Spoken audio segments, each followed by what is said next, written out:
not kid ourselves.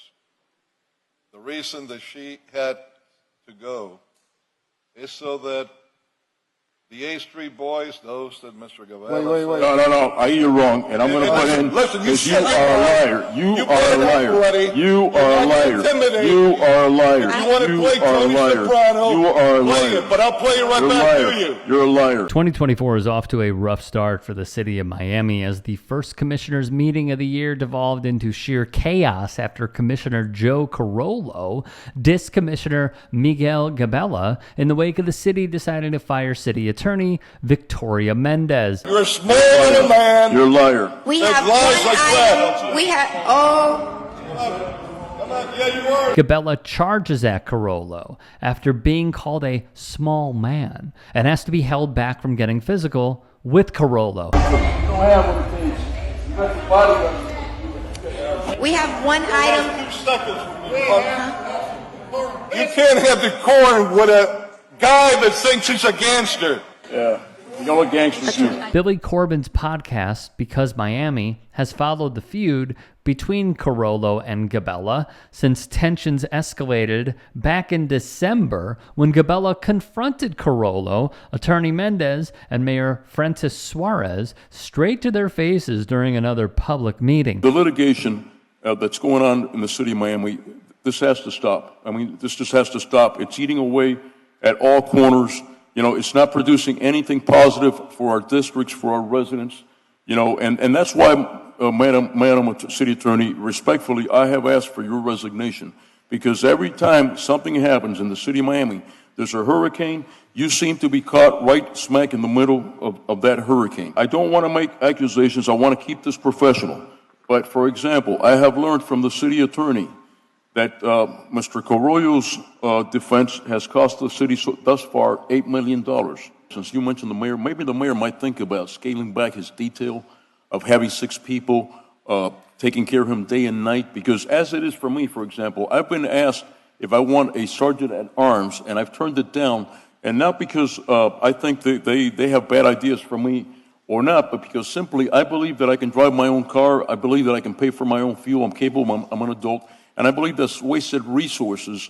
We're talking about crime today, so I think it's important for us to contextualize. Are we on a budget here, or are we talking about crime? What are we talking about here? Because I was told Commissioner to stick to the issues, and I want to stick to the issues, but we're going on and on and on. Commissioner Gabela. Earlier in the same meeting, where he tried to fight Commissioner Carollo, Gabela once again called out Carollo for trying to limit the public's ability to participate in local politics. It's going to be the new trend of the chair in this body to, first of all, allow anybody to come and speak out on anything that's not in the agenda. Well, we have always had the policy that people come we do.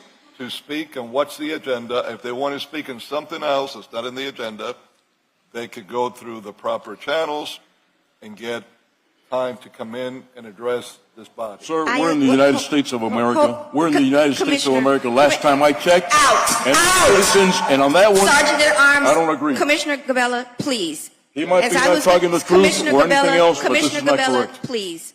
Okay. One. Well, I can speak. He's speaking. I have the right to speak. I'm stopping him from speaking as well, and you don't have to overspeak me.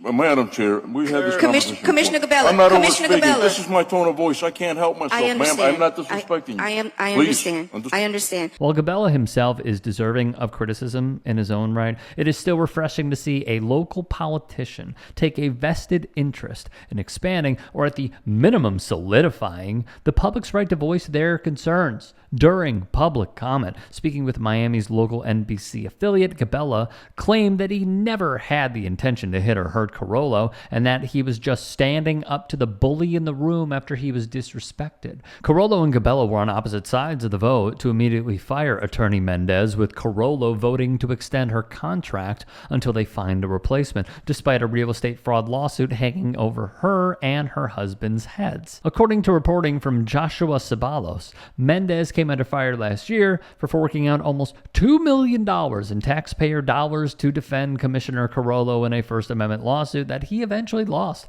Additionally, Mendez filed an incorrect legal opinion on passing the city's budget with 4 voting members instead of the mandated 5, prompting the state to get involved and an emergency budget meeting. But this is just scratching the surface of Mendez's misconduct. Radio station WLRN broke the story back in March of 2023 of years worth of shady real estate deals between the state's guardianship program and Express Homes. A real estate company owned by Mendez's husband, Carlos Morales, has hundreds of thousands of dollars of property code violations wiped before offloading the properties for a massive profit just weeks or sometimes days after purchasing. WLRN's investigation reports that Express Homes purchased 14 homes over 12 years of working with the program, each time taking more and more money out of the pockets of the original homeowners. Mendez, for her part, has denied all wrongdoing and says she isn't involved in her husband's business,